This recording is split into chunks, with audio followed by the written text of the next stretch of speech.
everyone and welcome back. This video is all about me showing you an ideas journal, and recently I did 3 videos for Junk Journal Junkies, but they're on my YouTube channel so anybody can watch. And Junk Journal Junkies is a Facebook group, and it was all about exploring digital pages. So it was called Beyond the Page. So there are 3 videos before this based on Beyond the Page, because very often we look at a digital kit like this one, which is a freebie on my Kofi website shop, and you look at it and you just think about folding it in half and having it as a page in your journal. But I wanted you to think beyond it just being a page. So there was 4 pages in this particular kit, and there are 2 other kits as well available. So these are the 4 pages from this one. This was printed on vellum, and that was it. So that was the 4 pages that were in the kit. Now I've made a whole junk journal just purely based on those 4 pages. And here she is. So basically I printed one of the pages onto fabric, and I've put wadding underneath this part of the fabric, so it's made it, I don't know whether you can you see? Can you see that it's raised? So so that was my front cover, and I did some French knots on there. And this is my closure, which is a key just going through a loop, and it's a wallpaper covered piece of Amazon packaging. So that was the actual cover. So if I undo it, and you can just, as you can see, there's lots of lacy edges to this. Now I've done this as an inspiration journal, so that I can look through this at a later stage and be inspired by what's inside. It can give me some ideas. All right, so if we open it up, I might just have to prop it up to support it. So there we go. So on this first page here, I've made this little mini booklet which goes behind this tuck, another part of the page. So in here I've just explained what Beyond the Page was all about. I might add some more things to this, but if you want to freeze this part of the, or pause this part of the video, and you can copy what I've written there. If I bring it up a little bit closer. Okay, so that's what Beyond the Page was all about. So that's a little bit of an explanation in there. So as I say, throughout the whole of this journal, all I've used are those 4 pages, plus one other freebie page that's on my Kofi website, which I printed as sticky back labels.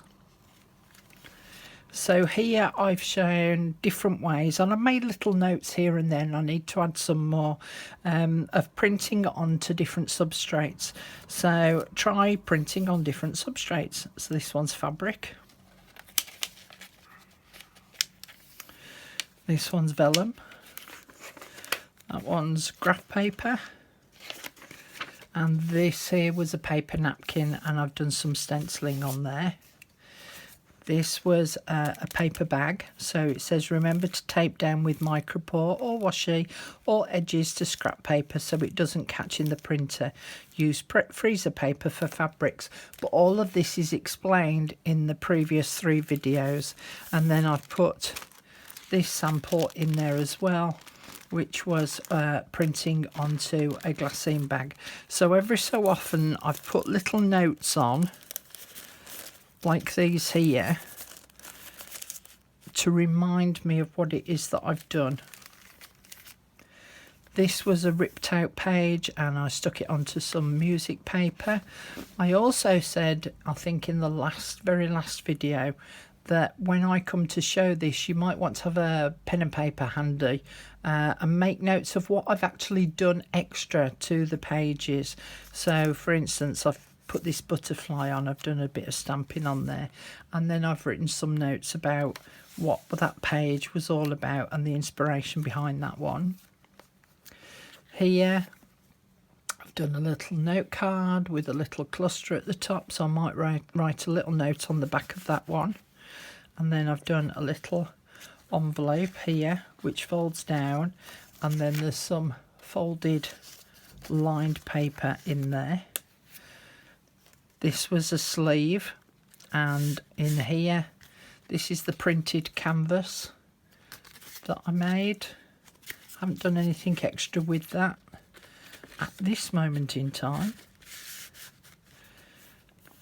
So that flips open that way. It says make sleeves to make pockets, ideal for tag or note card storage. This is a flip out. And if you've watched the previous videos, you know that I made a very, very secret pocket which was in there.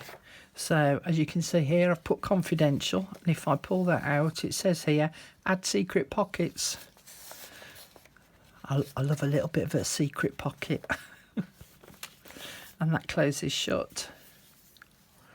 Here I just cut out some vellum, and I put add a vellum flip to make the writing space underneath less visible. So as you can see with the stickers on there as well, you can't actually see much of the writing that I did there. Let me just pull this box out a little. So we're getting to a bit of a stage where it's flattening out. Here where I stuck 2 pages together, and it's made a really nice big pocket in there. And I just made a little mini notebook from vellum, and then I put in some glassine bags that I put through my embossing folders, and I cut the 2 edges off so that it forms a little pocket there. So I put those pages inside of there and had the front cover hanging over the edge, which makes it an extra little decorative bit, but it just acts as a bit of a flip out. I've then placed some little notes on there. This is a really big pocket, big tag, there we go. So you can put a really big tag in the top of that one. And I've also cut out the flower and put some foam padding underneath to make it slightly raised, and I've written myself a little note there. Need to do something on these 2 pages, but I haven't decided what yet. So this was about not just folding the paper in half, thinking about folding it in different ways. So that's that. So I need to make a note on that one.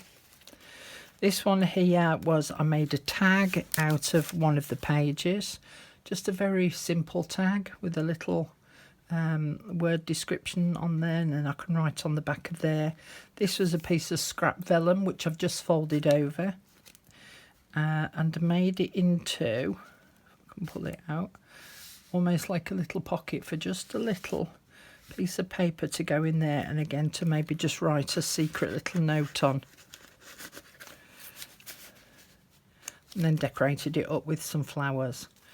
This will turn into a little notebook, so that flips out, but this is the other side of that big pocket, so that you can pull that out. So that could have several pages in there to make it a little notebook. And then on this side I've got an envelope which I've stuck down on the inside of the pocket, so I've got another little pocket there. And then I've just added some extra little bits and pieces there. Here I've done some stenciling, put some lace on. This was a leftover sticky bit, sticky label, but this folds up this way, folds down that way, and opens up that way, so that you've got a nice long writing space there.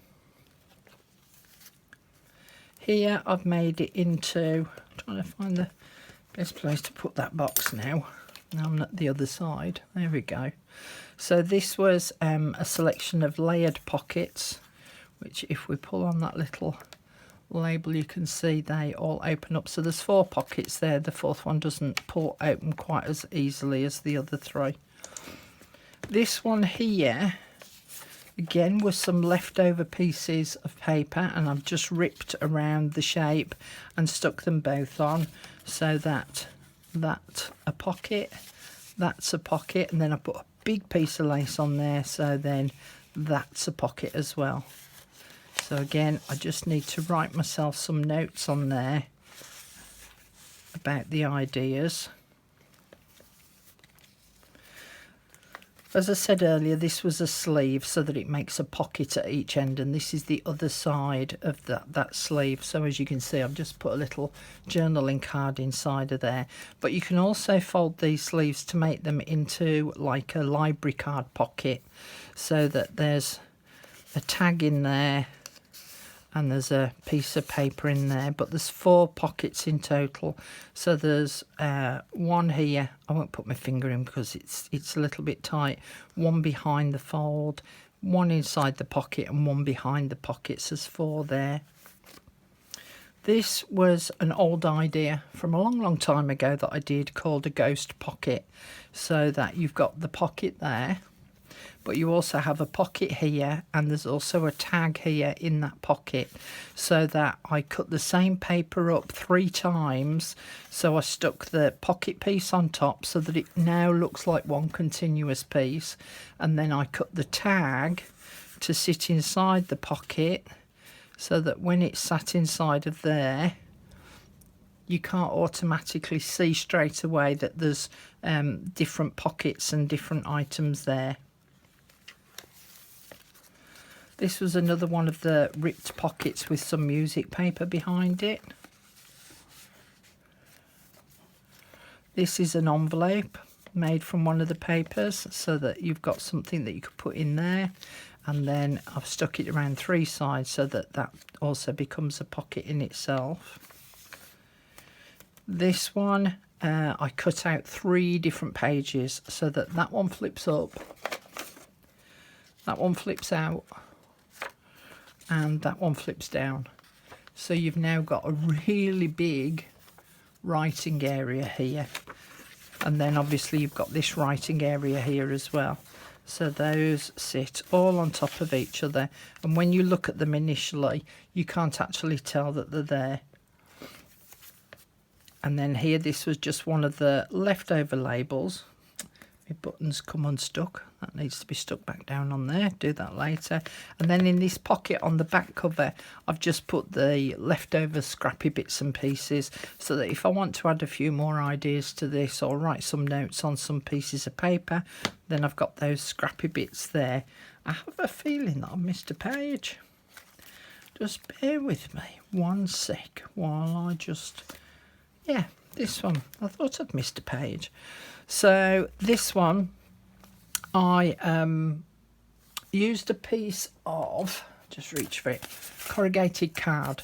This is quite a wide one, but I painted it with PVA / white glue. And I say slash because we use PVA in the UK. The same thing is called white glue in America. So I actually covered it with PVA glue and just left it to dry, not so that it formed lumpsy bumps. And then I can use that as a bit of a stamp, and so I put ink on there and then stamped some lines on there. So I've written here, add stamped lines in blank spaces to make a writing space. Okay, and then I put about the corrugated card there. This was just a blank page, and I was trying to sort of think, okay, I don't want to add any more decoration on here. So it was about adding framed areas to blank pages to make the writing space less daunting, i.e. washi tapes, stenciling, faux actual stitching, and stickers. So here I did the stenciling, then I put some washi tape around, then I did some faux stitching, and then I put some sticky labels on. So now it's reduced from a whole page down to just this area to fill, and it's decorative. The other thing I forgot to tell you was this was another flower that I cut out and stuck it on top with foam tape. So you can't actually tell that this was just made really from just 4 pages of a digital kit. obviously I printed them out more than once, but just 4 pages. Now, I wouldn't normally create a journal with just 4 pages, but it kind of works. And as an ideas book, an inspirational ideas book, it really doesn't matter that I only use the 4 pages. And we printed them on different substrates, just helped to create the illusion that it was something a little bit different rather than them all being printed onto white paper. I hope that you'll go back and go and have a look at the other 3 videos, because that was what it was all about. Was all about taking those steps from A to B to C to then ending up with something like this, or even ideas for other digital kits that you've got, or freebies that you've got, and what you can do with them. Anyway, this is my little inspiration journal. She's going up on the shelf with the other journals that I've got that I keep, and I hope that you enjoyed having a look through, and I hope to see you all again very, very soon. Bye for now. Bye.